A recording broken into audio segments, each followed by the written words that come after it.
माँ पुराण। भाई, जिस औरत ने किसी बच्ची को 20 साल तक पाला, उसकी पूरे जीवन तारीफ करे तो उसमें बुराई क्या है? क्यों बुरा लगता है भाई कि बहू जब माँ की तारीफ करती है? लेकिन तारीफ कैसी, जरा देखिए तो। ओहो माँ जी, ये रंग! अरे कैसे रंग के कपड़े पहने हैं आपने? हुआ क्या है आपको? अरे क्यों, क्या हुआ इस रंग में? इस रंग की तो 4-4 साड़ियाँ और हैं मेरे पास। वाह माँ, क्या जच रही हो। कहाँ जा रही हो आज? ओहो, हुआ क्या है आप लोगों के टेस्ट को? कुछ भी मतलब। अरे ये भड़काऊ रंग आपकी उम्र में अच्छा थोड़ी ना लगता है। भड़काओ? अरे कहाँ भड़काओ है बहू। वैसे तुझे याद होगा, तेरी शादी में तेरी माँ ने भी यही रंग पहना था, जबकि वो तो मुझसे भी बड़ी ही है। सास के मुंह से माँ की बात सुनकर बहू को तो मानो कुछ ज्यादा ही एनर्जी आ जाती है। कैसी बात कर दी माँ जी, मेरी माँ से तुलना छोड़ ही दो आप। क्यों? क्या वो तुलना करने के भी लायक नहीं है बहू? नहीं, बिल्कुल नहीं। उनकी तुलना करनी है तो ज़ीनत अमान से करो, मौसमी चटर्जी से करो, या किसी और हीरोइन से करो, लेकिन आपसे कभी नहीं। ये कैसी बात कर रही हो तुम माँ से? और ये जो तुम्हारी माँ मेरे बारे में बोल रही थी, वो नहीं सुना क्या? सास बहू का झगड़ा फुल ऑन शुरू हो चुका था। बेटे ने भी भलाई समझी कि वो वहां से खिसक जाए। अब अच्छा, मैं ऑफिस जा रहा हूँ, वैसे भी बहुत देर हो गई है। हाँ, जा ना, तुझे क्या लेना देना। ये कल की आई, मुझे कुछ भी बोले तो। माँ, मैं वो। हाँ, मैं तो कल की आई हूँ ना, और आप कान खोलकर सुन लीजिए, पति है ये मेरे। ऐसे ही माँ का पक्ष लेते रहे ना तो कल की आई कल को चली भी जाएगी। अरे मैं वो। तभी बेटे का फोन बजता है। थैंक गॉड, सही वक्त पर फोन बजा। हाँ, मैं आ रहा हूँ। अच्छा माँ, बाहर दोस्त आ गया है, उसी के साथ जाना है ऑफिस, मैं चला। बेटा मौका देखकर खिसक तो जाता है, लेकिन सास बहू के बीच बहू की माँ को वहीं छोड़कर। मेरी माँ, उम्र जानती है उनकी? अरे अभी 25 की भी नहीं हुई है वो। 25 की वो नहीं तो 22 की तू कैसे? अरे 3 साल में ही पैदा कर दिया था क्या? तो कर दिया था तो? अरे पता है ना, पहले कितनी जल्दी शादी हो जाती थी। अरे हो जाती थी जल्दी शादी, माना, लेकिन इतनी भी नहीं कि बच्ची गोद से भी ना उतरे और ससुराल भेज दे। अरे बहू, तू ना बहुत बकवास करती है। अरे खुद सोचती भी नहीं कि क्या क्या बोले जा रही है। खैर, उस दिन का मैटर तो किसी तरह बंद होता है, लेकिन बहू के अंदर माँ का कीड़ा एक दिन फिर उछल पड़ता है। अरे ये क्या माँ जी, आज तो त्योहार है, कुछ और बना लेती। ये थोड़े से खाने से कोई त्योहार मनता है क्या? अरे देखो क्या क्या नहीं है, गुलाब जामुन, दही बड़े, 5 तरह की सब्जी, और तो और पुलाव, रायता। और माँ, ये क्या है? बेटा, ये घेवर है, देसी घी के, घर पर बनाए हैं मैंने। टेबल पर रखने तक की जगह नहीं है।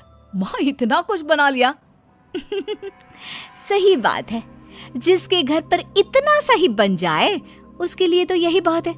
एक मेरी माँ को देखो, अरे त्योहार हो या आम दिन, इतनी वैरायटी बनाती है कि पूरे घर की जमीन कढ़ाई, कुकर और कटोरी से ही भरी रहती है। कम से कम 75 तरह का खाना बनाती है, 75 तरह का।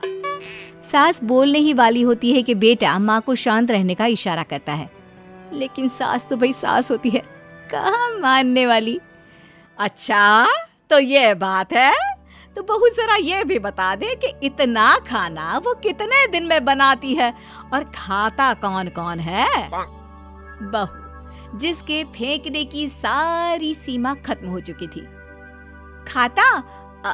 अरे पूरा मोहल्ला खाता है, और माँ ये सारा 75 तरह का खाना सिर्फ और सिर्फ 10 मिनट में बनाती है। अब बताओ, कर सकती हो क्या तुलना मेरी माँ के साथ? बड़ी आई। नहीं बहू, मैं तो मान गई तेरी माँ को, अरे 3 साल की उम्र में बच्चा और 10 मिनट में पूरे मोहल्ले के लिए 75 तरह का खाना। ना जी ना, मैं तो तुलना करने का सोच भी नहीं सकती। सास के मुंह से ये बात सुनकर बहू तो मानो 7वें आसमान में पहुंच जाती है। और सास को बातों बातों में हराना, और वो भी जब सास झुककर इस बात को मान ले, ऐसा तो किसी भी बहू की जिंदगी में हो जाए तो। लेकिन जैसा कि हमने पहले भी कहा था कि सास सास होती है।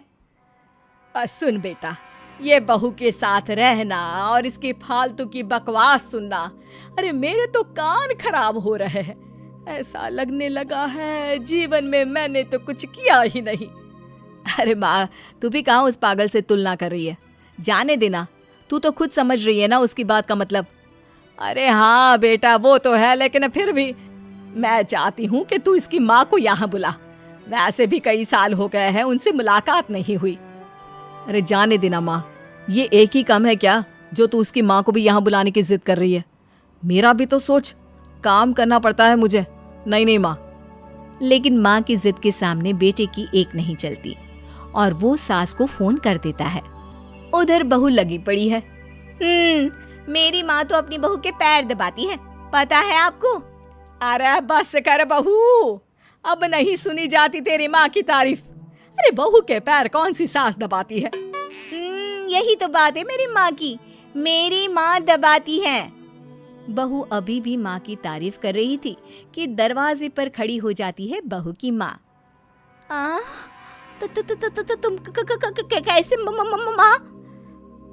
हाय रे, मेरी बेटी हकली हो गई। कैसे बेटा? अरे चुप कर माँ, ये पूछ रही हूँ कि तूने ना फोन किया ना चिट्ठी। अरे बता तो देती कि आ रही है। अरे अब आ गई है तो अंदर बिठा, चाय पिला। क्यों बहन जी, कोई तकलीफ तो नहीं हुई ना आने में? तकलीफ? अरे पूछिए क्या नहीं हुआ। उम्र इतनी हो गई है कि चला नहीं जाता। बहू को बोल बोल कर हार गई कि तेल गरम करके मालिश कर दे पैर की, लेकिन नहीं। सास बहू की ओर देखती है। अच्छा माँ, चल फ्रेश हो जा, मैं खाना लगाती हूँ। बहू खाना लगाती है। सभी बैठे होते हैं कि बहू की माँ। हाय रे, अरसा ही हो गया एक साथ इतना सारा खाना देखकर, वरना घर में 2 रोटी और सब्जी ही बना लेती हूँ तो लगता है कि बहुत बना लिया।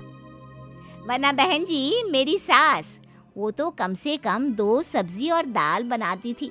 लेकिन सच कहूँ मुझसे नहीं होता। मैंने तो शादी के बाद रिन्नी के पापा से बोल दिया था कि भाई खाना बनाना आता ही नहीं, उतना ही बनाऊंगी जितने में पेट भर जाए। तो क्या सासू माँ, मोहल्ले वालों को आपके घर से खाना नहीं जाता था त्योहारों में? त्योहारों में खाना मोहल्ले वालों के लिए? अरे कैसी बात कर रहे हैं दामाद जी? उल्टा त्योहारों में तो मैंने कभी खाना बनाया ही नहीं। वो क्या है ना, मंदिरों का भंडारा लगता था, वहीं लाइन में मैं रिन्नी के पापा को बर्तन देकर खड़ा कर देती थी। अरे कई बार तो खीर रिन्नी ही भीड़ में आगे जाकर ले आती थी। बताया नहीं क्या बेटा ससुराल वालों को कुछ? क्या कहती रिन्नी बहू? चेहरा लाल और शक्ल पर 12 बजे थे। अब क्या बताए बहन जी, काम करने का शौक ही नहीं रहा और आलसी तो मैं इतनी थी कि क्या बताऊं। रिन्नी को तो मैंने पैदा भी 43 साल की उम्र में किया। सब बोलते थे बुढ़ापे में बच्चा पैदा कर रही हो। अब तो बस सारी हदें पार चुकी होती है। बिना किसी से कुछ कहे रिन्नी बोल पड़ती है। माँ जी, मुझे माफ कर दीजिए, मैं तो बस मजाक करती थी आप लोगों से।